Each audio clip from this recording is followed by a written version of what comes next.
المؤمنون هينون لينون كالجمل الآنف إن قيد إن قاد وإن أنيخ على صخرة استناخ. وقال عليه الصلاة والسلام لا يؤمن أحدكم حتى يكون هواه تبعا لما جئت به. وقال عليه الصلاة والسلام من رأى منكم منكرا فليغيره بيده فإن لم يستطع فبلسانه فإن لم يستطع فبقلبه وذلك أضعف الإيمان أو كما قال عليه الصلاة والسلام.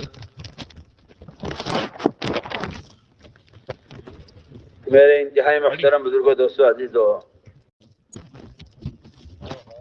امت میں جتنی بے دینی ہے خدا کی قسم صرف اللہ کے غیر کے تعصب کی وجہ سے ہے، کوئی وجہ نہیں اس کے علاوہ۔ ماحول کوئی چیز نہیں ہے، سوسائٹی کوئی چیز نہیں ہے،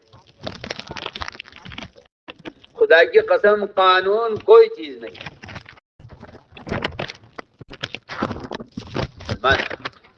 اپنی بے دینی کا الزام قانون کو دیتا ہے کہ میں کیا کروں، میں تو چاہتا تھا دین پر چلوں مگر قانون یہ ہے۔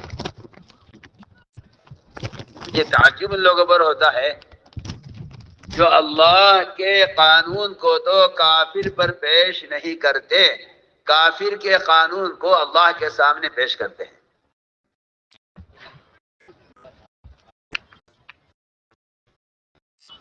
اللہ کے قانون کو کافر کے سامنے پیش نہیں کرتے۔ میں اس فریضے کو نہیں چھوڑ سکتا کیونکہ اللہ تعالی کا میرے لیے یہ امر ہے، یہ تو مسلمان نہیں کرتا۔ یہ کرتا ہے کہ یہ کافر کے قانون کو اللہ کے سامنے پیش کرتا ہے کہ میں کیا کروں۔ تو میں نے عرض کیا مسلمان کی بے دینی کا سبب سوائے اللہ کے غیر کے تعصب کے کچھ نہیں ہے۔ یہ تو اللہ تعالیٰ کے غیر سے محبت ہے، یہ اللہ کے غیر کا خوف ہے۔ اس کے علاوہ خدا کی قسم دنیا میں کسی مسلمان کی بے دینی کا تیسرا کوئی سبب نہیں، کوئی پیش بھی نہیں کر سکتا۔ آپ قرآن حدیث پڑھیے، آپ کو پتہ چلے گا کہ بے دینی کے قرآن حدیث میں کیا وجوہات ہیں، کیا اسباب ہیں۔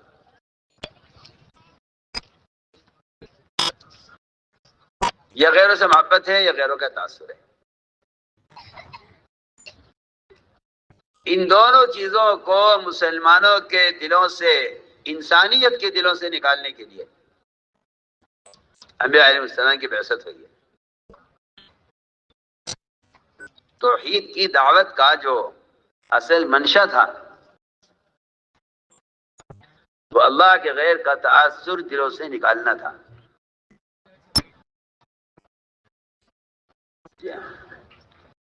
یہ بات نہیں ہے کہ صرف دین کی تعلیم دینے کے لیے انبیاء بھیجے گئے، احکام تو بہت بعد میں آئے، احکام بہت بعد میں آئے۔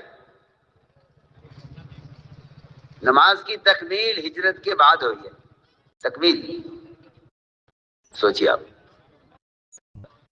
اکثر مدت بعثت کی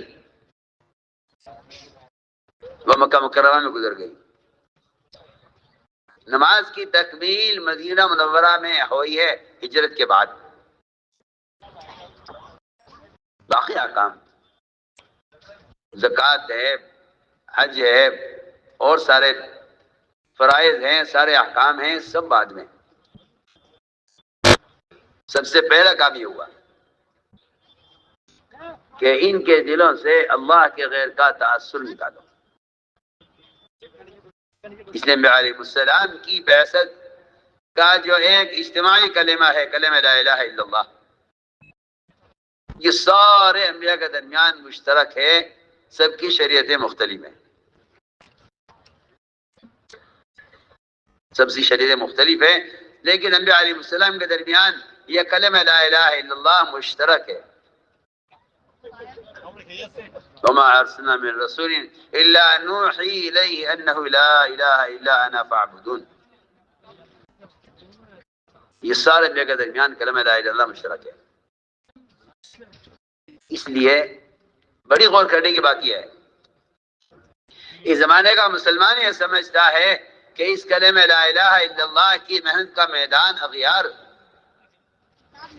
اور ایمان لانے کا حکم غیروں کو ہے. جبکہ اہم بات یہ ہے کہ کلمہ لا الہ الا اللہ کا زیادہ اہل اور زیادہ حقدار قرآن میں خود ایمان والوں کو کہا گیا ہے. خود ایمان والوں کو الزمہم کلمۃ التقوی وکانوا احق بها واہلها، کہ ایمان والے اس کلمہ لا الہ الا اللہ کے زیادہ اہل ہیں، زیادہ حقدار ہیں. لیکن افسوس کی بات یہ ہے، افسوس کی بات یہ ہے کہ یہ کلمہ لا الہ الا اللہ اس کی دعوت مسلمانوں کے درمیان سے نکل گئی اور اس خیال سے نکل گئی کہ ہمیں اس کی ضرورت نہیں ہے، کیونکہ ہم تو خود کلمے والے ہیں، ہمیں کیا ضرورت ہے. آپ غور کریں،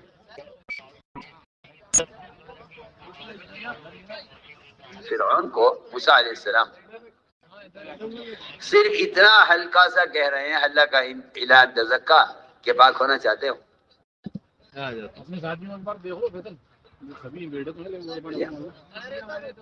اللہ کا الہ تزکا پاک ہونا چاہتے ہو. اتنا مختصر اور اتنی نرم دعوت اس فرعون کے لیے ہو رہی ہے جس نے رب ہونے کا دعویٰ کیا ہے. اتنے بڑے آدمی کو اور اتنے بڑے کافر کو اتنی مختصر دعوت ہے، اللہ کا الہ تزکا پاک ہونا چاہتے ہو. اور آپ صلی اللہ علیہ وسلم عام لوگوں کو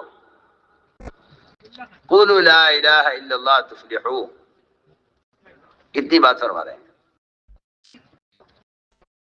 لیکن میں جو اصل بات کہنا چاہتا ہوں کہ ایمان کی مشق اور اللہ کے غیر کے تاثر کو دلوں سے نکالنے کی جو کوشش ہو رہی ہے وہ آپ صلی اللہ علیہ وسلم کی اپنے اتباع کرنے والے صحابہ پر اس سے کہیں زیادہ ہو رہی ہے. اور یہ ایک تاریخ ہے کہ موسیٰ علیہ السلام کے محض بنی اسرائیل پر فرعون سے کہیں زیادہ ہے.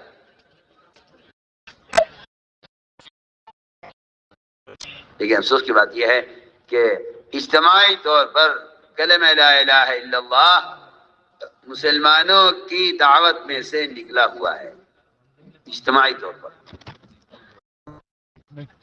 جبکہ خدا نے کہہ رہا ہے کہ اس کے زیادہ اہل زیادہ حقدار ہیں. اس لیے حضور اکرم صلی اللہ علیہ وسلم ایمان بالغیب میں اپنے صحابہ کو ٹٹولا کرتے تھے اور ان کے ایمان بالغیب کا سخت امتحان لیتے تھے کہ تمہارا غیب پر کتنا ایمان ہے. ایمان بالغیب میں صحابہ کرام کو ٹٹولا کرتے تھے یہ دیکھنے کے لیے. میں آسان عرض کرتا ہوں کہ اگر کائنات میں، چاند میں، ستاروں میں، سورج میں، آسمانی نظام میں کوئی تغیر ہوتا ہے تو انہیں اس تغیر پر کس کا خیال آتا ہے؟ اس پر ان کو کس کا خیال آتا ہے؟ آیا کائنات کے تغیرات کو کائنات سے جوڑتے ہیں یا خالق کائنات سے جوڑتے ہیں؟ میں پہلی مثال اس کی دے رہا ہوں جو نظام یعنی انسان کے اختیار سے باہر ہے، جو نظام انسان کی اختیار سے باہر ہے.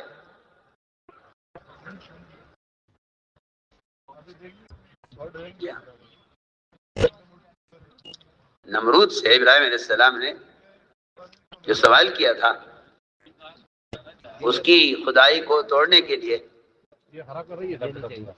وہ سوال ہی یہی کیا تھا، رات میں سونے سے پہلے وہ سوال ہی یہ کیا تھا کہ تم سورج کو مغرب سے نکال کے دکھلاؤ، فاتح بہار میں المغرب. میں بہت اہم بات عرض کرنا چاہتا ہوں.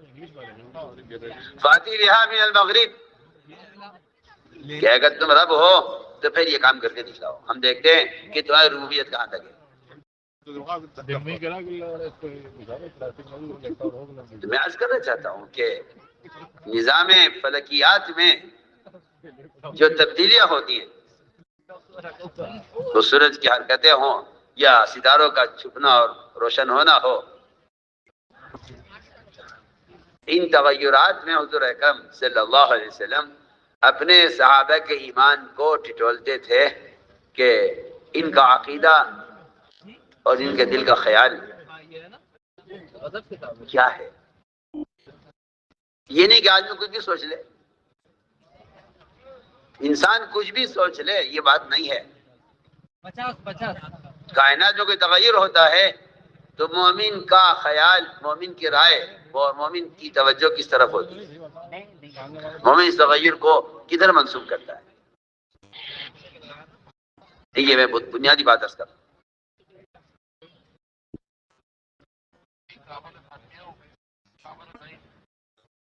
حدیبیہ کے رات میں بارش ہوئی، معمولی بات ہے.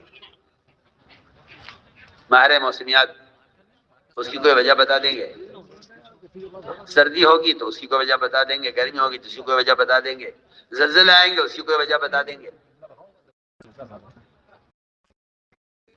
تو نظام کائنات میں جو تغیرات ہوتے ہیں وہ ایمان والوں کے اس امتحان کے لیے ہوتے ہیں کہ تم اس تغیر کو کدھر منسوخ کرتے ہو،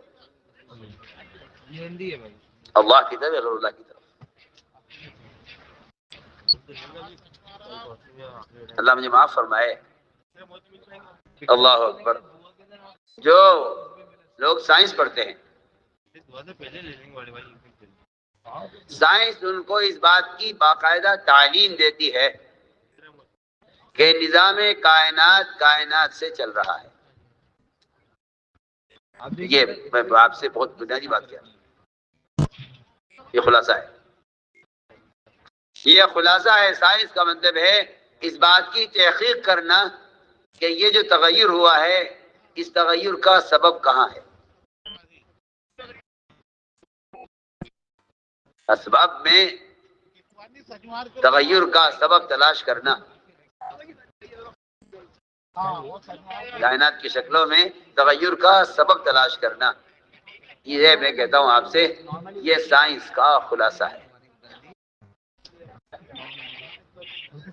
بہت اہم بات کیا، یہ سائنس کا خلاصہ ہے. کائنات کے نظام کے تغیرات کو کائنات میں تلاش کرنا یہ سائنس کا خلاصہ ہے. اگر خدا کی قسم مسلمان روزانہ اس کائنات کے نظام کے انکار کے ساتھ توحید کو بیان نہ کرے دہریہ ہو جائے. کیا ہو جائے؟ دہریہ ہو جائے. میں آپ سے بہت ہی ضروری بات عرض کر رہا ہوں. اگر روزانہ مسلمان اللہ کی توحید کے بیان کرنے کو اپنا معمول نہ بنائے تو مجھے اندیشہ ہے کہ دہریہ ہو جائے. یہ کہے گا کہ یہ اس کی وجہ سے ہوا ہے، یہ اس کی وجہ سے ہوا ہے، اس کی وجہ سے ہوا ہے، اس کی وجہ سے ہوا ہے. اسی کو دہریت کہتے ہیں کہ زمانہ زمانے کو چلا رہا ہے. نعوذ باللہ. اللہ تعالیٰ بنا کے فارغ ہو گئے ہیں، اب زمانہ زمانے سے چل رہا ہے. حضور اکرم صلی اللہ علیہ وسلم نے جب کوئی تغیر ہوا کائنات میں تو صحابہ نے سوال کیا، بتاؤ یہ کیوں ہوا؟ حدیبیہ کی رات میں بارش ہوئی. آپ ہمارے جو بارش ہوئی ہے اس بارش سے تم میں سے بعض کافر ہو جاؤ گے، بعض مسلمان رہو گے.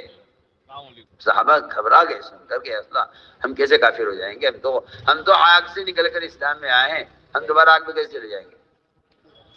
آپ نے صاف فرمایا جو کہے گا بارش فلاں ستارے کی وجہ سے ہوئی ہے وہ اللہ کا انکار کرنے والا، ستاروں پر ایمان رکھنے والا ہے۔ جو کہتا ہے بارش اللہ کے امر سے ہوئی ہے وہ ستاروں کا انکار کرنے والا ہے، اللہ پر ایمان رکھنے والا ہے۔ آپ صرف ایک بارش کے ہونے پر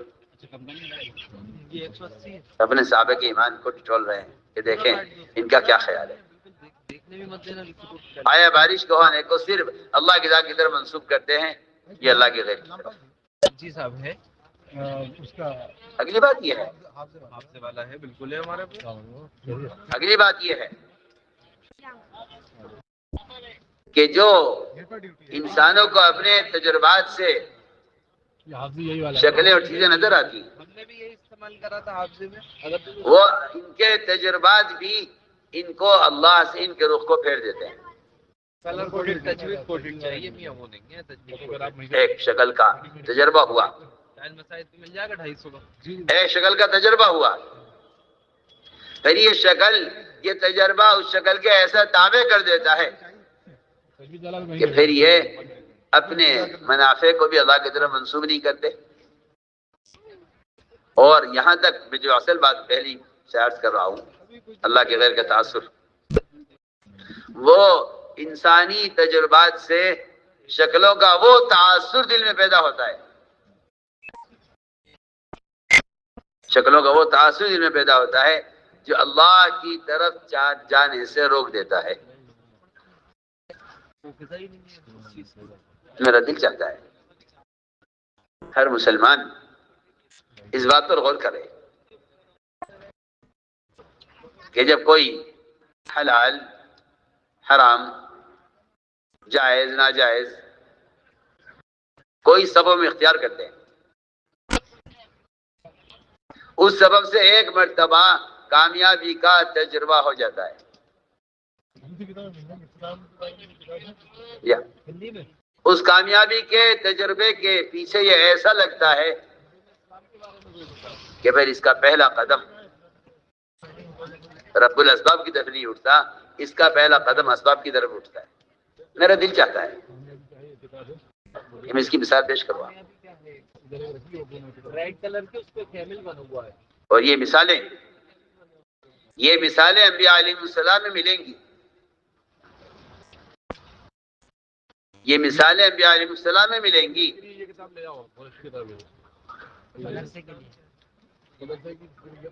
کہ جہاں بھی انبیاء علیہ السلام نے، میں بہت اہم بات عرض کر رہا ہوں، عام انسان تو عام انسان ہیں، میں تو انبیاء علیہ السلام کی بات کر رہا ہوں۔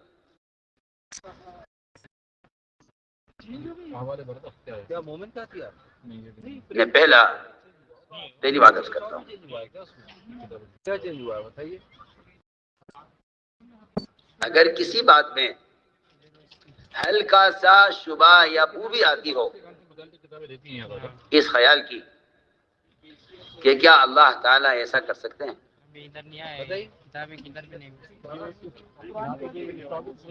تو اتنا خیال اور اتنی بو وہ آدمی کو شرک تک پہنچانے کے لیے کافی ہے۔ ہر ایڈیشن الگ طریقے سے پرنٹ ہوتا ہے۔ میں بہت ضروری بات عرض کر رہا تھا، انسانی تجربات، انسانی تجربات پوری طرح بندے کے رخ کو خالق سے غیر خالق کی طرف، اللہ سے غیر اللہ کی طرف پھیر دیتے ہیں، پیجز وغیرہ اس کو کوالٹی میں ڈیل کرتا ہے، اور یہ صرف اس کے تصور میں ہوتا ہے کہ ہاں کرنے والی ذات تو اللہ کی ہے، لیکن سبب یہ ہے، ہم کیا آپ سے عرض کریں، مشرکین مکہ یہ کہا کرتے تھے کہ کرنے والی ذات تو اللہ ہی کی ہے، لیکن کچھ اسباب ہیں جن کے اختیار کرنے سے اللہ کر دیتے ہیں۔ کاؤنٹر پیچھے کی طرف مجھے کوئی فرق محسوس نہیں ہوتا ایک مسلمان کا یہ کہنا کہ اسباب تو ہم اختیار کرتے ہیں، اللہ کرنے والے ہیں، ایک مشرک کا یہ کہنا کہ کرنے والی ذات تو اللہ ہی کی ہے، ہم تو اسباب اختیار کرتے ہیں۔ میں اس کی مثال پیش کر رہا تھا دعوت تبلیغ اور بڑی عجیب و غریب مثال ہے فضائل صدقات کس طرح انبیاء علیہ السلام کو توحید کیسے سکھلائی جاتی ہے. فضائل صدقات فضائل حج اور فضائل ابراہیم علیہ السلام کو پورا یقین تھا 2 نمبر جو ہوتا ہے اس کا کہ اللہ تعالیٰ مردے کو زندہ کرنے پر قادر ہے. کتنے کی انہوں نے صرف اللہ کے مردے کو زندہ کرنے کی کیفیت کو دیکھنے کا مطالبہ کیا. مل جائے گی اور کیف تحقیق ہوتا انگلش میں بھی ہے مطلب انگلش مطلب جو واٹس ایپ کہ اللہ تو مردے کو زندہ کیسے کرے گا پڑھ سکتے ہیں اس کو اپن مطلب اور یہ کیسے کرے گا. اس میں کہیں سے کہیں تک بھی شک کی گنجائش نہیں ہے. انہیں پورا یقین ہے کہ اللہ تعالیٰ قادر مطلق کر سکتے ہیں. میں بس صرف اللہ کے کرنے کی کیفیت کو دیکھنا چاہتا ہوں. ہے تو صاحب اچھا ڈاؤٹ بننی وہاں سے جواب یہ ملا, وہاں سے جواب ابراہیم علیہ السلام کو جواب یہ ملا وَلَمْ تُؤْمِنْ. آپ غور کیجئے نا, کیا آپ کو ہمارے کرنے پر یقین نہیں؟ کوالٹی دیکھنا مومن کا ہتھیار دیجیے گا. صرف سوال اتنا سا کر دیا کہ یہ تو میرا یقین ہے کہ آپ کر سکتے ہیں, لیکن میں آپ کے کرنے کی کیفیت کو دیکھنا چاہتا ہوں. میں اس بارے میں بہت اہم بات کہنا چاہتا ہوں. اللہ پر ایمان لانے کے لیے اس کے غیبی نظام کو دیکھنے کا تقاضا اور اس کے غیبی نظام کو دیکھنے کا مطالبہ, میں بہت اہم بات کہہ رہا ہوں. یہ مزاج کافر کا مزاج ہے کہ وہ اللہ کے غیبی نظام کو دیکھ کر اللہ کو ماننا چاہتا ہے.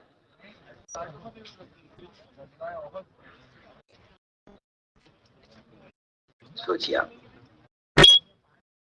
اللہ کے غیبی نظام کو دیکھ کر چاہتا ہے کہ اللہ مجھے غیبی نظام دکھلا دیں تو میں اللہ کو تسلیم کر لوں گا. اس کی قطعاً کوئی گنجائش نہیں ہے, کیونکہ میں عرض کرنا چاہتا ہوں کہ ایمان بالغیب یہ ہے کہ آپ صرف نبی کی خبر پر اللہ تعالیٰ کو اس کی تمام صفات کے ساتھ اللہ پر ایمان لائیں. اگر آپ اللہ کی کسی صفت کو دیکھنے کے لیے نبی سے اس کا مطالبہ کریں تو میں آپ سے کہتا ہوں کہ ایسے لوگ کبھی ایمان لانے والے نہیں ہوتے.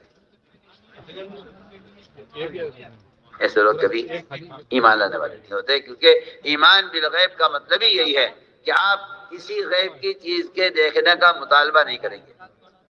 انبیاء علیہ السلام نے مطالبہ کیا. انبیاء علیہ السلام کا مطالبہ ان کے ایمان کا کمال ہے, اور کفار کے غیبی نظام کو دیکھنے کا مطالبہ اللہ تعالیٰ کے انکار کا کمال ہے.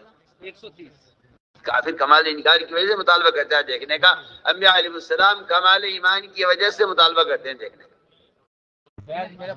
اس نے کہا علی نظر الیک, یہ میں تجھے دیکھنا چاہتا ہوں. اللہ کی زیارت کا شوق ابراہیم علیہ السلام کو اللہ تعالیٰ کے مردوں کو زندہ کرنے کا یقین,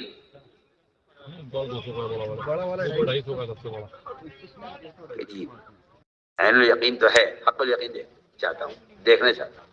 آپ کیسے کریں گے؟ وہاں جواب آیا وَلَمْ تُؤْمِنْ, کیا آپ کو ہمارے کرنے پر یقین نہیں ہے؟ قَالَ بَلَا, کیوں نہیں, میں تو اپنے ایمان یقین کی وجہ سے مطالبہ کر رہا ہوں. یہ میں دیکھنا چاہتا ہوں کہ تم مردے کو زندہ کیسے کرے گا. تو میں عرض کر رہا تھا کہ اس طرح انبیاء علیہ السلام جو یقین رکھتے ہیں پورا پورا, اگر وہ یہ سوال کر دیں کہ ہم اللہ کو دیکھنا چاہتے ہیں, اللہ تعالیٰ نے یہاں تک فرمایا کہ موسیٰ لن ترانی, کہ تمہارے کے مخلوق میں خالق کو دیکھنے کی سکت ہی نہیں ہے, اس کی استعداد ہی نہیں ہے. کیونکہ بات اصل یہ ہے کہ اگر تم کسی بات کو دیکھ کر مان لو تو یہ ایمان بالغیب نہیں ہے. یہ ایمان بالغیب نہیں کہ آپ دیکھ کر مان لیں. تو میں نے عرض کیا کہ انسانی تجربات وہ تقاضا کرتے ہیں اس کا انسانی تجربات، کہ انسانی تجربات اس کا تقاضا کرتے ہیں کہ آدمی اپنے تجربات کی وجہ سے ان تجربات پر یقین کر کے خالق سے رخ پھیر لیتا ہے۔ اس لیے فرمایا کہ جب تمہیں کسی لائن کا تجربہ ہو جائے تو اپنے تجربے کو کا انکار کر کے صرف خالق کے امر کی طرف متوجہ ہو جاؤ کہ جو تغیر ہوا ہے وہ اللہ کے امر سے ہوا ہے۔ میں عرض کر رہا تھا کہ انسانی تجربات اللہ تعالیٰ کی یاد بلا دیتے ہیں۔ واقعہ اس پر خیال آ رہا تھا، عرض کروں۔ موسیٰ علیہ السلام کے پیٹ میں درد ہوا، عجیب و غریب قصہ ہے۔ پیٹ میں درد ہوا، اللہ سے کہا کہ اللہ میرے پیٹ میں درد ہے۔ اللہ تعالیٰ نے یہ نہیں کیا کہ اپنے امر سے، اپنے حکم سے، نبی کے کہنے پر اور نبی کی دعا پر، ان کی درخواست پر پیٹ کا درد ٹھیک کر دیتے۔ اللہ کو پوری قدرت تھی۔ اللہ نے فرمایا کہ موسیٰ ریحان استعمال کرو۔ فرمایا موسیٰ ریحان استعمال کرو۔ کیا ضرورت ہے اللہ تعالیٰ کو اس کی؟ وہ قادر مطلق ہے، اس کی قدرت دواؤں کے راستے سے شفا دینے میں، بیویوں کے راستے سے اولاد دینے میں، حفاظت کرنے میں ہتھیار کے راستے سے، غلہ دینے میں زمین کے راستے سے، یہ ساری شکلیں اس کی قدرت کے مطلق ہونے کے بالکل منافی ہیں، بالکل خلاف ہے۔ قدرت اسے کہتے ہیں جس کو کسی کام کے کرنے میں کسی شکل کی حاجت نہیں ہے۔ اللہ تعالیٰ کا ارادہ کر لینا صرف وہ وجود شے ہے۔ اللہ کا ارادہ کر لینا وجود شے ہے۔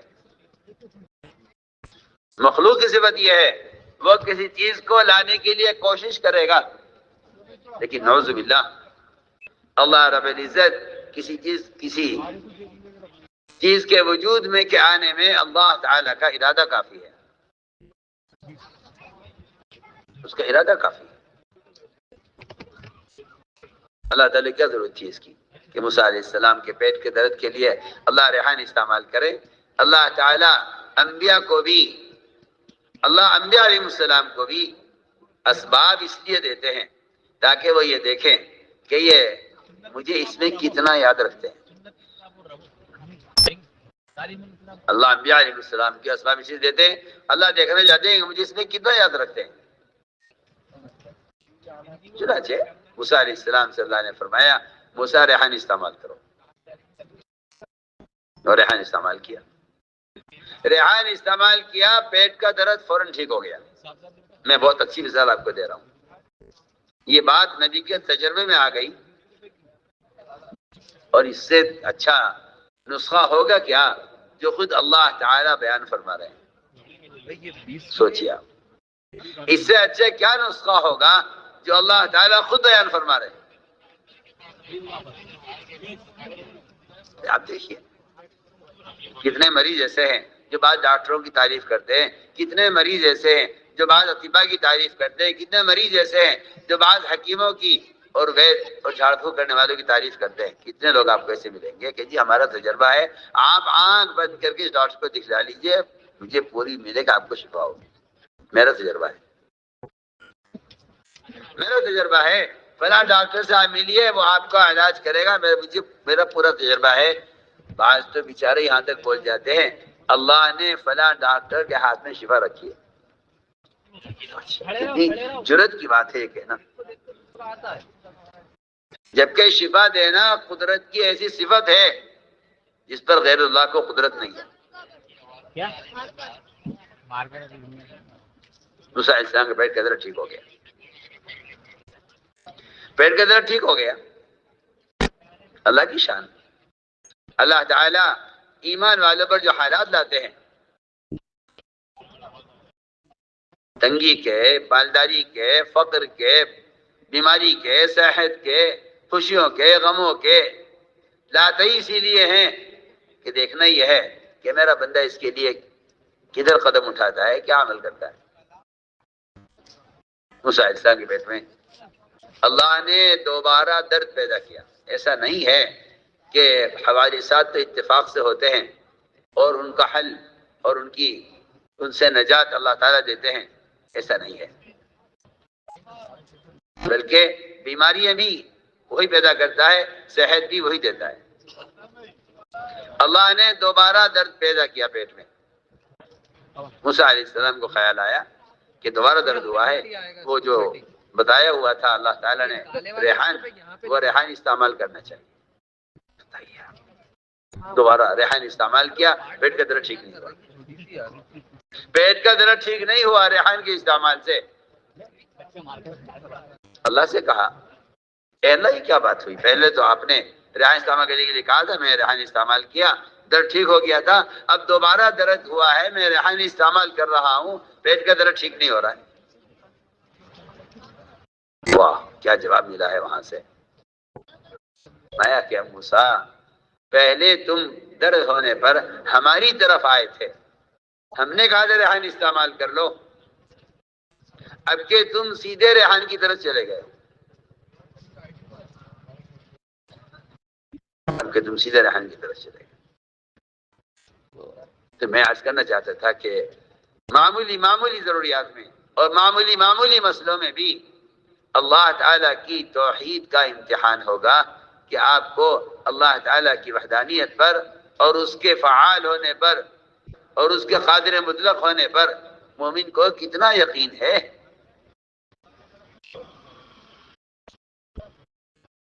مومن کو اس پر کتنا یقین ہے۔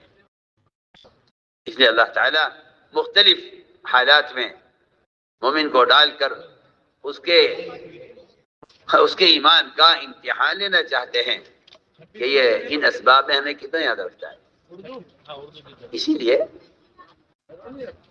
لیے کائنات کی جتنی بھی شکلیں ہیں، کائنات کی تمام شکلیں مومن کے لیے بطور امتحان ہیں۔ مومن کے لیے کائنات کی شکلیں بطور امتحان ہیں، کافر کے لیے کائنات کی تمام شکلیں اس کے اطمینان کے لیے ہیں، اس کو ہر سبب میں، ہر شکل میں اللہ تعالیٰ کامیاب کرتے چلے جائیں گے۔ کہ تم اپنے اسباب میں مطمئن رہو تاکہ آخرت سے تم غافل رہو۔ مومن کے لیے معاملہ یہ نہیں ہے، مومن کے لیے معاملہ یہ ہے کہ ہم تمہیں تمہارے اسباب میں آزمائیں گے، تمہارے اسباب میں ہم تمہیں آزمائیں گے، ہم تمہیں تمہارے اسباب میں خوب آزمائیں گے اور تمہارے اسباب میں ناکامیاں لائیں گے۔ ہم دیکھنا چاہتے ہیں کہ تم ہمیں سبب میں کتنا یاد رکھتے ہو، تم ہمیں اسباب میں کتنا یاد رکھتے ہو۔ امتحان یہ ہے کہ تم ہمیں اسباب میں کتنا یاد رکھتے ہو، ہمیں اسباب میں تم کتنا یاد رکھتے ہو۔ اللہ تعالیٰ انبیاء علیہ السلام کو اسباب دیتے ہیں، اللہ انبیاء علیہ السلام کو اسباب دیتے ہیں، پھر یہ امتحان لیتے ہیں کہ تم ہمیں اس میں کتنا یاد رکھتے ہو۔ اللہ کی شان۔ سمع علیہ السلام، اللہ تعالیٰ نے اللہ اکبر وہ اختیارات دیے ہیں ہوا پر، پانی پر، شیاطین پر، جنات پر، جانوروں پر، پرندوں پر، درندوں پر، سب پر اختیار دیا، سب پر اختیار دیا۔ ایسے اختیارات دیے ہیں کہ ایسی بادشاہت اور ایسے اختیارات کسی کو نہیں دیے گئے۔ اس لیے کہ میں نے عرض کیا کہ اسباب تو امتحان کے لیے ہیں، چاہے نبی کے ہاتھ میں ہوں، چاہے ولی کے ہاتھ میں ہوں، چاہے صحابی کے ہاتھ میں ہوں، چاہے عام مسلمانوں کے ہاتھوں میں اسباب ہوں، وہ اسباب محض امتحان کے لیے ہیں کہ ہم دیکھنا چاہتے ہیں۔ اس لیے یاد رکھنا کہ اسباب میں 4 امتحان ہیں، اسباب میں 4 امتحان ہیں۔ پہلا امتحان، تم اس سبب کے دوران ہمیں کتنا یاد رکھتے ہو۔ جب ہم تمہیں اسباب دیتے ہیں تم ان اسباب میں مشغول ہو کر ہمیں کتنا یاد رکھتے ہو. پہلا امتحان ہے. چلیے وہ تو خیر اندازے سے بک جائے گی. دوسرا امتحان اس سبب سے متعلق ہمیں جو حکم دیا ہے تم اس حکم کو پورا کرتے ہو یا نہیں کرتے ہو. دوسرا امتحان. تیسرا امتحان یہ ہے کہ جب تمہیں ان اسباب میں کامیابی حاصل ہو جاتی ہے تم اس کامیابی کو کدھر منسوب کرتے ہو. اور ایک سخت امتحان یہ ہے کہ جب تمہارے سب کے مقابلے میں ہمارا حکم آ جاتا ہے جب تمہارے سب کے مقابلے میں ہمارا حکم آ جاتا ہے تو تم مقدم کسے کرتے ہو, حکم کو یا سبب کو. یہ چار امتحان اسباب میں ہیں, چاہے وہ اسباب انبیاء کے پاس ہوں یا صحابہ کے پاس ہوں یا اولیاء کے پاس ہوں یا مسلمانوں کے پاس ہوں. اللہ فرماتے ہیں انا جعلنا ما علی الارض زینۃ لها لنبلوهم ایہم احسن عملا. ہم نے ان کے عمل کو پرکھنے کے لیے دنیا کو مزین کیا ہے اسباب سے, اور دنیا کو ہم نے بھرا ہے اسباب سے. دو طرح کے اسباب ہیں دنیا میں, ایک اسباب زینت ہے, ایک اسباب معیشت ہے.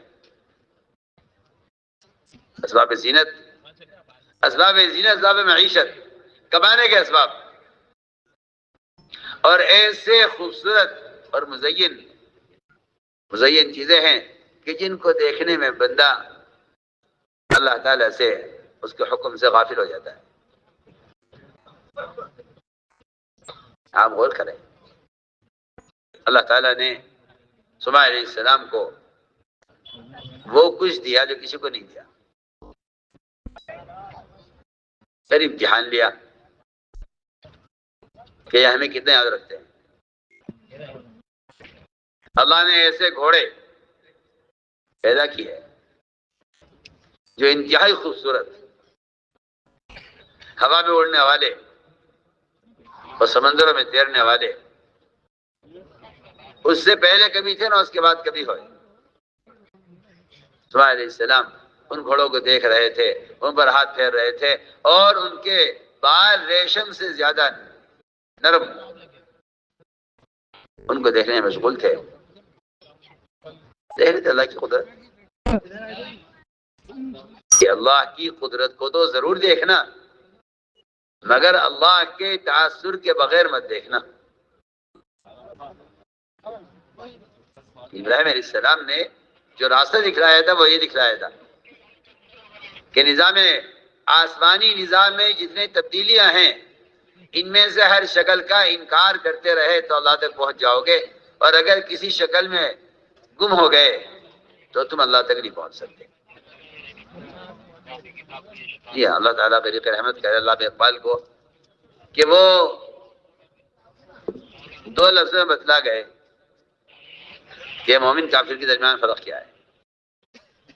مومن کافر کے درمیان جو فرق ہے وہ دو لفظ میں بتلا گئے ہیں. وہ کیا گئے صاحب کہ کافر کی پہچان یہی ہے کہ وہ چاند میں, سورج میں, ستاروں میں گم ہے. مومن کی پہچان یہ ہے کہ یہ آفاق کو تو کچھ سمجھتا ہی نہیں ہے. آپ ذرا اندازہ کیجئے, آج سائنس اگر ترقی کر کے چاند پر پہنچ جائے تو مسلمان اپنی انگلی کاٹتا ہے ندامت سے, اور یہ کہتا ہے بس مسلمان نے کوشش نہیں کی, ورنہ مسلمان آج یہاں ہوتا جہاں یہ ہیں. اگر مسلمان بھی دنیا کے فنون میں لگتا اور کچھ سیکھتا اس لائن سے تو یہ کہاں ہوتا اس وقت. اللہ تعالیٰ نے محمد صلی اللہ علیہ وسلم کی انگلی کے اشارے سے چاند کو اس وقت کاٹ کے دکھلایا ہے جب سائنس کا کوئی وجود نہیں تھا. سوچیے, جب سائنس کا کوئی وجود نہیں تھا محمد صلی اللہ علیہ وسلم کے اشارے کی قوت دکھلانی تھی قیامت تک آنے والے سائنسدانوں کو, قیامت تک آنے والے جو ہے سیاست دانوں کو, اور قیامت تک آنے والے جتنے بھی دنیاوی چیزوں سے تجربات کرنے والے ہیں, ان سب کو یہ دکھلانا تھا کہ تم پہلے دن یہ سبق سیکھ لو کہ محمد صلی اللہ علیہ وسلم جو عمل کی قوت لے کر آ رہے ہیں ان کے عبادت کے علاوہ صرف عبادت سے باہر کے انگلی کے اشارے میں اتنی طاقت ہے کہ وہ چاند کے دو ٹکڑے کر کے ان کو ادھر ادھر اتنا دور کر دیا آپ نے اشارے سے کہ پہاڑ کے چاند کا ایک ٹکڑا پہاڑ کے اس طرف تھا ایک اس طرف تھا، تاکہ ان کو واضح ہو جائے کہ چاند پھٹ کر دو حصے میں ہو گیا ہے۔ آج کوئی اگر کوشش کر کے جی ہاں کوئی اپنے گھر کی ایک منزل سے دوسری منزل پہ پہنچ جاوے تو آپ کو کیا تعجب ہوگا؟ اس پر کوئی حیرت ہوگی آپ کو؟ کوئی اپنی ایک گھر کی ایک منزل سے دوسری منزل پر پہنچ جائے تو آپ کو اس پر کوئی حیرت ہوگی؟ کیا بات ہے؟ میں بہت اہم بات ہے اس کا۔ مسلمان یہاں آ کر یوں سوچتا ہے کاش ہم بھی کچھ کر لیتے، یہ دیکھو کہاں تک پہنچ گئے۔ یہ خدا کی قسم ساری کوشش کر کے ابھی وہاں پہنچے ہیں کہ محمد صلی اللہ علیہ وسلم نے اس کے شروع ہونے سے پہلے ہی اپنے اشارے سے چاند کو کاٹ کے دکھلا دیا۔ یہاں تک لکھا ہے علماء نے کہ اس دن آپ صلی اللہ علیہ وسلم کے اشارے کی قوت اتنی تھی، اگر آپ آسمان کی طرف اشارہ کرتے تو آسمان بھی پھٹ جاتا۔ سوچیے آپ محمد صلی اللہ علیہ وسلم کی اشارے کی قوت دیکھیں، اگر آپ اشارہ آسمان کی طرف کر دیتے تو چاند کے ارادہ نہ کرتے، اگر آپ آسمان کے ارادہ کرتے تو آسمان پھٹ جاتا۔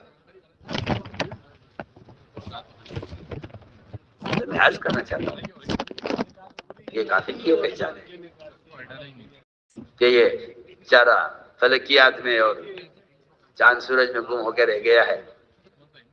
مومن کی تو پہچان یہ ہے کہ مومن کے اندر آفاق گم ہے، آفاق سے بہت آگے کی چیز ہے، یہ آفاق سے بہت آگے کی چیز ہے۔ میں کہتا ہوں آفاق تو کچھ بھی نہیں۔ محمد صلی اللہ علیہ وسلم کے سفر معراج کی تصدیق ابوبکر صدیق رضی اللہ عنہ اس طرح کی ہے کہ جو گویا کسی کا دنیا میں 2 کلومیٹر کا اگر سفر ہوتا ہے 2 کلومیٹر کا تو وہ کہتا ہے 2 کلومیٹر چل کے جانا کوئی تعجب کی بات نہیں ہے۔ جی ہاں وہ ان کے نزدیک کچھ بھی نہیں تھا یہ۔ اگر وہ یہ کہہ رہے ہیں تو صحیح کہہ رہے ہیں، ہم تو اس سے آگے کی باقی تصدیق کر چکے ہیں۔ معراج کا سفر اور آپ کا 1 مہینے کا سفر بیت المقدس کا یہ کوئی حیرت کی بات ہمارے نزدیک کوئی تعجب کی بات نہیں ہے۔ تم لوگ تو پریشان ہو کہ انہوں نے کیا کہہ دیا، اور ہمارے نزدیک یہ کوئی حیرت کی بات نہیں ہے۔ میں عرض کر رہا تھا کہ اللہ تعالیٰ نے اسباب میں جو امتحان رکھا ہے مومن کے لیے، میرا امتحان میں عرض کر رہا ہوں کہ جب مسلمان دنیا کی کسی شکل میں کی طرف متوجہ ہوتا ہے تو اللہ تعالیٰ دیکھنا چاہتے ہیں کہ اسے مجھے کتنا یاد رکھتا ہے، یہ اسے مجھے کتنا یاد رکھتا ہے۔ سلیمان علیہ السلام ان گھوڑوں پر ہاتھ پھیر رہے تھے اور ان کو دیکھ رہے تھے، ان کا معائنہ کر رہے تھے۔ اس درمیان عصر کی نماز قضا ہو گئی، سورج ڈوب گیا۔ تو بہت اہم بات اس کا، سورج ڈوب گیا، عصر کی نماز قضا ہوئی سلیمان علیہ السلام۔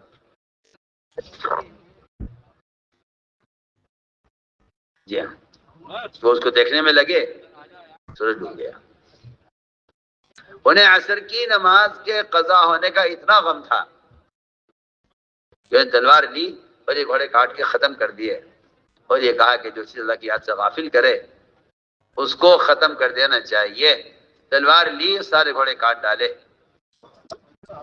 کیونکہ امتحان اصل یہ ہے جو میں عرض کر رہا تھا کہ اگر کوئی فریضہ مومن سے چھوٹ جائے، اللہ کی کسی بنائے ہوئے عجیبے کے دیکھنے میں، اللہ کے بنائے ہوئے کسی عجوبے کے دیکھنے میں اگر عصر کی نماز اللہ کا کوئی حکم چھوٹ جائے، اللہ دیکھنا چاہتے ہیں کہ میرے بندے کو اس پر کوئی غم، اس پر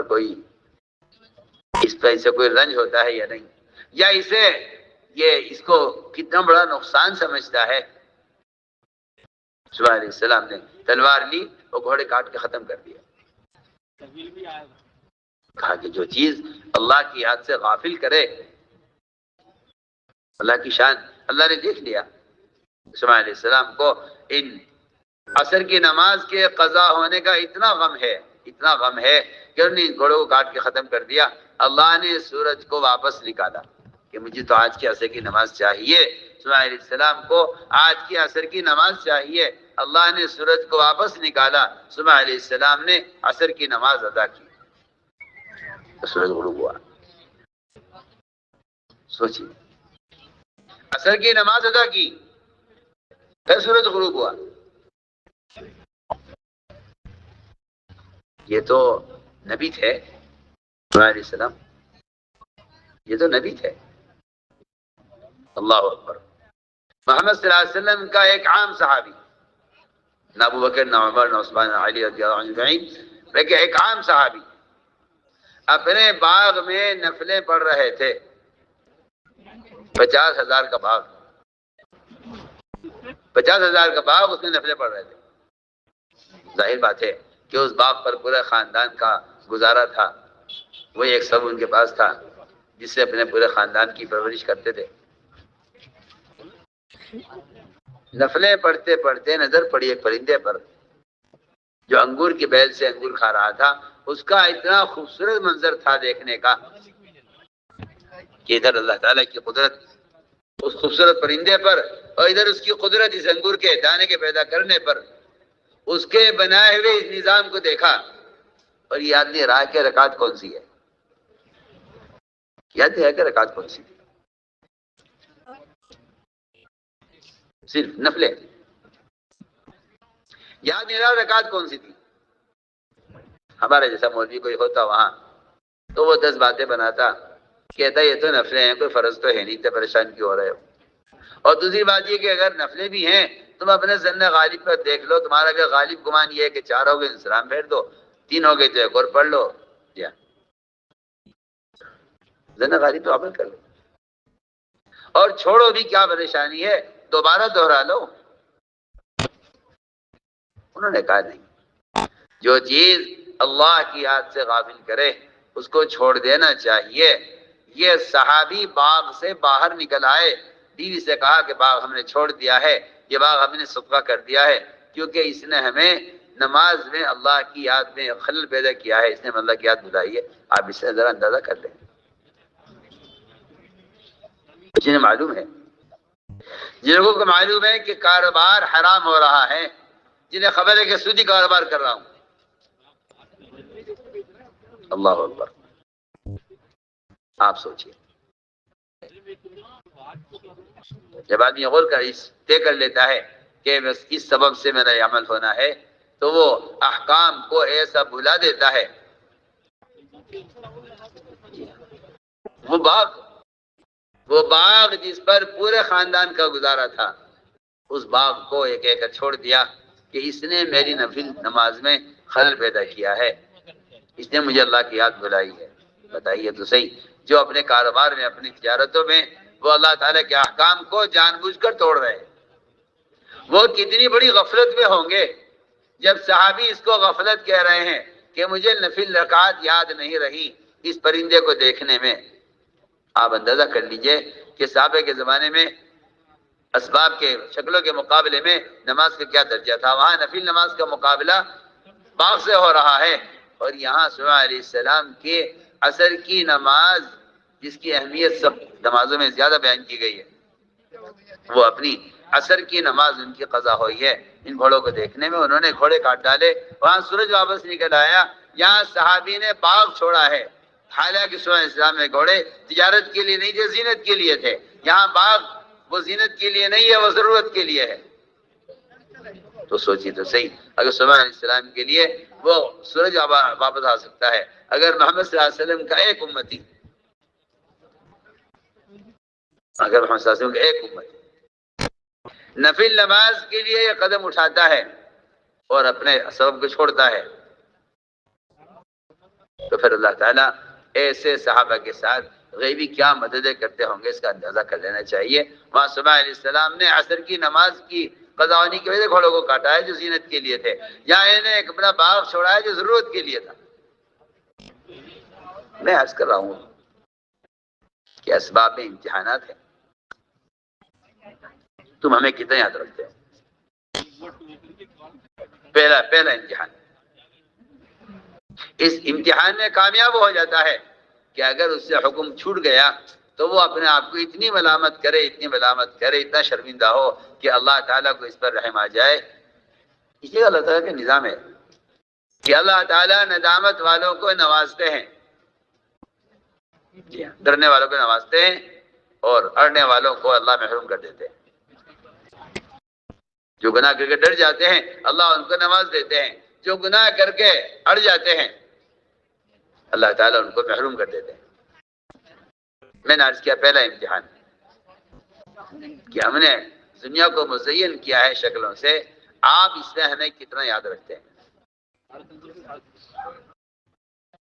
اگلا امتحان سبب میں،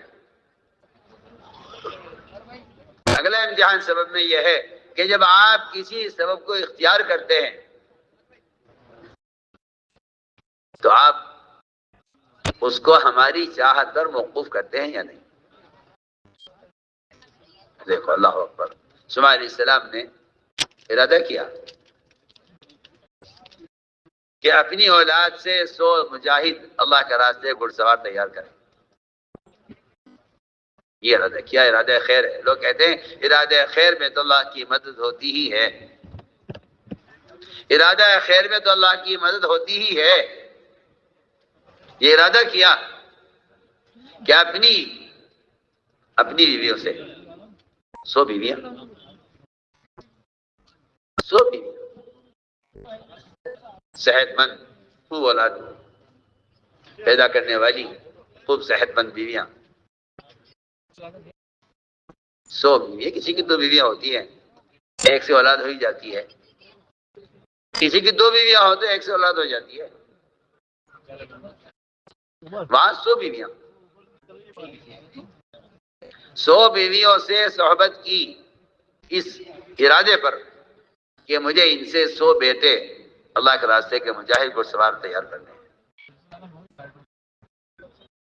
نبی ہیں، ارادہ خیر کا ہے، قوت صلاحیت اعلیٰ نسل کی بیویاں ہیں۔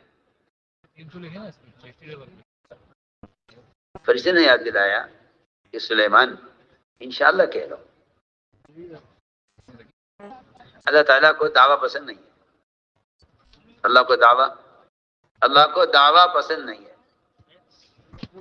چاہے اللہ کی تیری صلاحیتیں ہوں، اللہ کو دعویٰ پسند نہیں ہے۔ اللہ کو دعا اور عاجزی پسند ہے۔ سلیمان علیہ السلام نے ارادہ خیر کر لیا اور اس کے لیے 100 بیویوں سے صحبت کی۔ اللہ کی شان 99 عورتوں کو حمل نہیں ٹھہرا، ایک عورت کو حمل ٹھہرا، وہ بھی اللہ نے ضائع کرانے کے لیے ٹھہرایا تھا کہ ہم یہ بھی بتلا دیں کہ اگر تم کسی کام میں 1% کامیاب ہو جاتے ہو تو 1% کامیابی بھی ہمارے اختیار میں ہے، ہم اس سے بھی تمہیں ناکام کر دیں گے۔ سوچیے آپ، یعنی میں صرف یہ کہنا چاہتا ہوں کہ بندہ جب اللہ تعالیٰ کی توحید کیا مطلب ہے؟ توحید کا کیا مطلب ہے؟ یہ تھوڑا ہی ہے کہ آپ اس کو ایک مان کر فارغ ہو جائیں۔ علماء نے لکھا ہے اللہ کی توحید کو بیان کرنا بذات مقصود ہے، احکام کا علم عمل کے لیے مقصود ہے، بذات مقصود نہیں ہے۔ احکام کے علم سے فراغت ہو سکتی ہے لیکن توحید سے مومن کو فراغت نہیں ہے، توحید سے فراغت نہیں ہے۔ اللہ کی شان، ایک عورت کو حمل ٹھہرا، وہ بھی جان پڑنے سے پہلے ہی وہ حمل ضائع ہو گیا، دائیں لا کے کرسی پر ڈال دیا کہ یہ پیدا ہوا ہے۔ 270 روپے ڈلے تھے۔ کیا بات ہے؟ آپ نے اپنے ارادے میں ہمیں کیوں نہیں یاد رکھا؟ اب صحیح روایت آپ نے فرمایا، اللہ رحم فرمائے میرے بھائی سلیمان پر، اگر انشاءاللہ کہہ لیتے تو ساری بیویوں سے بیٹے پیدا ہوتے، صرف انشاءاللہ کہہ لیتے، لیکن انشاءاللہ کہنا یاد نہیں رہا۔ اتنے سے جملے پر یہ سارا جو کچھ سوچا ہوا تھا ان میں سے 1% کی کامیابی حاصل نہیں ہوئی، 1% بھی نہیں۔ اس لیے کہ لوگ یہ سمجھتے ہیں اسباب کا مہیا ہو جانا اللہ کا چاہنا ہے، اسباب کا مہیا ہو جانا اللہ کا چاہنا نہیں ہے۔ جی ہاں، لوگ یہ سمجھتے ہیں اللہ نے اسباب دیے ہیں اس کا مطلب اللہ نے اس کام کا ہونا چاہ لیا ہے۔ اللہ تعالیٰ جو اسباب دیتے ہیں وہ ضرورت پوری کرنے کے لیے دیتے ہیں، اللہ تعالیٰ اسباب جو دیتے ہیں وہ بندے کے عمل کو پرکھنے اور اس کا امتحان لینے کے لیے اسباب دیتے ہیں۔ تو میں نے عرض کیا کہ ایک سبب یہ ہے، ایک امتحان یہ ہے کہ میں دیکھنا چاہتے ہیں کہ تم ان اسباب کی استعمال کرنے میں ہمیں کتنا یاد رکھتے ہو۔ تیسرا امتحان یہ ہے کہ ہم نے اسباب میں احکام رکھے، اسباب میں احکام رکھے، سارے اسباب احکام سے بھرے ہوئے ہیں، اسباب احکام سے بھرے ہوئے ہیں، تم اس میں حکم پورا کرتے ہو یا حکم کے خلاف کرتے ہو۔ تجارت میں، زراعت میں، حکومت میں، سیاست میں، ملازمت میں، جتنے بھی آپ دیکھ لیجئے شعبے، ان سب میں اللہ تعالیٰ کے احکام ہیں، سب میں اللہ کے احکام ہیں۔ اگر ان احکام کو پورا کرتے ہو تو کامیابی کا وعدہ ہے، اور اگر ان اسباب کے تقاضوں کو پورا کرتے ہو، احکام کو ضائع کرتے ہو، تو ہماری طرف سے ناکامی کی وعید ہے۔ میں کہ اسباب کے اندر احکام ہے، اسباب میں احکام ہے کہ آپ نے سبب میں حکم کو ضائع کیا یا اس سبب کو حکم کے تابع کیا، اسباب کے اندر احکام ہے۔ لوگ اسباب اختیار کرتے ہیں اور انہیں کوئی تمیز نہیں ہوتی کہ یہ سبب حلال ہے یا حرام ہے، کیونکہ انہیں اس سبب سے آمدنی مطلوب ہے۔ حالانکہ مومن کو چاہیے کہ وہ اپنے اسباب میں حکم کو پورا کرے، اسباب میں حکم پورا کرے، یہ دیکھے کہ میرے سبب میں جو حکم ہے وہ کیا ہے، یہ معلوم کرے کہ میرے اس سبب سے متعلق حکم کیا ہے۔ ورنہ میں عرض کرتا ہوں کہ حرام اسباب اختیار کرتے ہیں لوگ، جس میں اس وقت سب سے بڑی مصیبت اور سب سے بڑی لعنت اور سب سے بڑا عذاب اور سب سے بڑی مجبوری مسلمانوں کی جو بنی ہوئی ہے وہ سود ہے۔ یہ کہتے ہیں مجبوری۔ حالانکہ عجیب بات ہے کہ جتنے بھی کبائر ہیں، زنا ہے، شراب ہے، چوری ہے، بہتان ہے، غیبت ہے، ان میں سے کسی کبیرہ گناہ کرنے والے کو اللہ سے جنگ کرنے والا نہیں کہا گیا سوائے سود کھانے والے۔ سود کھانے والا اللہ تعالیٰ جنگ کرتا ہے۔ بعض روایتوں میں بتاتا ہے کہ سود کی 70 قسمیں ہیں، سود کی 70 قسمیں، سود کی 70 قسمیں ہیں، سود کی 70 قسمیں۔ اللہ اکبر۔ فرمایا ان 70 قسموں میں سے جو سب سے ہلکی والی قسم ہے سود، یا بعض لوگ ایسے بھی ہیں جو کہتے ہیں بھائی میں سودی کاروبار تو میں کرتا ہوں، لیکن وہ جو سود کی وہ اعلیٰ قسم ہے وہ والی نہیں کرتا، میں سودی کاروبار تو ہے مگر میرے یہاں بہت ہی معمولی سود ہے۔ فرمایا کہ روایت میں ہے کہ سود کی سب سے معمولی شکل اور سود کی سب سے ادنا شکل اور سود کا جو سب سے آسان اور معمولی سود ہے، اس کی نحوست، اس کی ظلمت، اس کا گناہ اپنی سگی ماں کے ساتھ زنا کرنے کے برابر ہے۔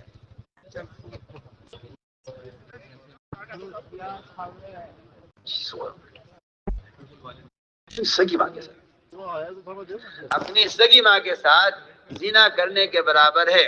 سود کی سب سے ادنا اور سب سے زیادہ جسے کہا جائے کہ معمولی سود، اربوں کروڑوں کروڑوں کی بات نہیں ہو رہی ہے، ایک درہم سود کا۔ اللہ اکبر۔ اس کی ظلمتیں، فرمایا کہ جو سود نعوذ باللہ ماں کے ساتھ زنا پر آمادہ کر دے، اس کا سب سے ہلکی شکل بتائیے تو پھر سود کی جو بڑی قسمیں ہیں وہ مسلمان کو کتنے کبائر پر آمادہ کرے۔ میری بات پر توجہ دیں۔ جب سود کی سب سے ادنا قسم وہ ماں کے ساتھ زنا کرنے کے برابر ہے، اس لیے فرمایا کہ اپنی کمائیوں پہ غور کرو، اپنی کمائیوں پر غور کرو، اس لیے کہ سارے معاشرے کا اور ساری عبادات کا اور سارے فرائض کا اور سارے اعمال کے صحیح طریقے سے ادا ہونے کا تعلق خدا کی قسم سب سے پہلے غذا سے ہے، پہلے تعلق غذا سے ہے۔ سوال ہے کہ آپ نے کھایا کیا ہے؟ پہلا سوال ہے آپ نے کھایا کیا ہے؟ پہلا سوال ہے کہ آپ نے کھایا کیا ہے؟ آپ یہ سب چھوڑ دیجئے کہ فلاں عمل نہیں کر سکتے، یہ قانون ہے، فلاں عمل نہیں کر سکتے، یہ قانون ہے کہ نہیں۔ سب سے پہلی بات تو یہ ہے کہ آپ کو بے دین بنانے کا جو آپ کے بدن میں خون دوڑ رہا ہے، یہ آپ کے بدن کا خون، یہ آپ کو اندر سے مجبور کر رہا ہے گناہ کرنے پر۔ ساتھ عجیب بات سمجھتے تھے کہ لقمہ سمندر خیالات اس کے موتی ہیں، لقمہ سمندر ہے، لقمہ سمندر ہے، خیالات اس کے موتی ہیں۔ جیسی گندی غذا ہوگی ویسے گندے ارادے ہوں گے، گندے خیالات ہوں گے، گندے اعمال ہوں گے۔ اس لیے میں نے عرض کیا کہ لقمہ کا معمولی مت سمجھیں، لقمہ معمولی چیز نہیں ہے، لقمہ سمندر ہے، خیالات اس کے موتی ہیں، جیسی غذا ہوگی ویسے خیالات ہوں گے، جیسی غذا ہوگی ویسے خیالات ہوں گے۔ اس لیے قرآن نے جگہ جگہ اعمال صالحہ کو پاکیزہ غذا کے ساتھ جوڑا ہے، اعمال صالحہ کو پاکیزہ غذا کے ساتھ جوڑا ہے قرآن نے، انبیاء کے لیے بھی عام مسلمانوں کے لیے بھی، دونوں کو میں کہہ رہا ہوں، دونوں کے لیے کہہ رہا ہوں، انبیاء کے لیے بھی حکم ہے، یا ایھا الرسل کلوا من طیبات، سارے رسولوں کو اللہ حکم دے رہے ہیں کہ آپ غذا پاکیزہ لیجئے، کیونکہ آپ کو اپنے عمل سے دین پیش کرنا ہے، آپ کو اپنے عمل سے دین پیش کرنا ہے، اور ساری دنیا کے مسلمانوں کو اس کا حکم ہے کہ اپنی غذا کو پاکیزہ رکھو۔ ہمیں اندازہ نہیں ہے، ہمیں اس کا اندازہ نہیں ہے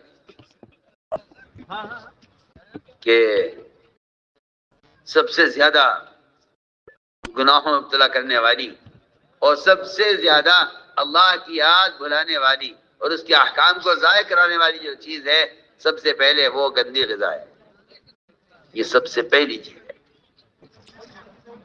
یہ بہت اہم بات ہے۔ اس بارے میں اللہ مجھے معاف فرمائے، اس بارے میں مسلمان بہت غفلت میں ہیں، بہت غفلت میں۔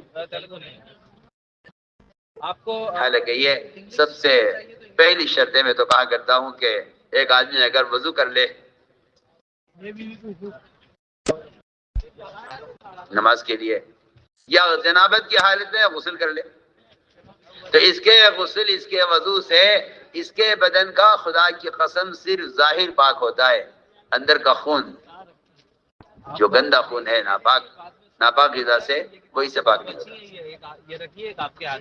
اس کے ذمہ دو طہارتیں ہیں، اس کے ذمہ دو طہارتیں ہیں، اپنے بدن کے خون کو پاک رکھنا بھی خدا کی قسم، نماز پڑھنے فرائض کے ادا کرنے کے لیے بدن کے خون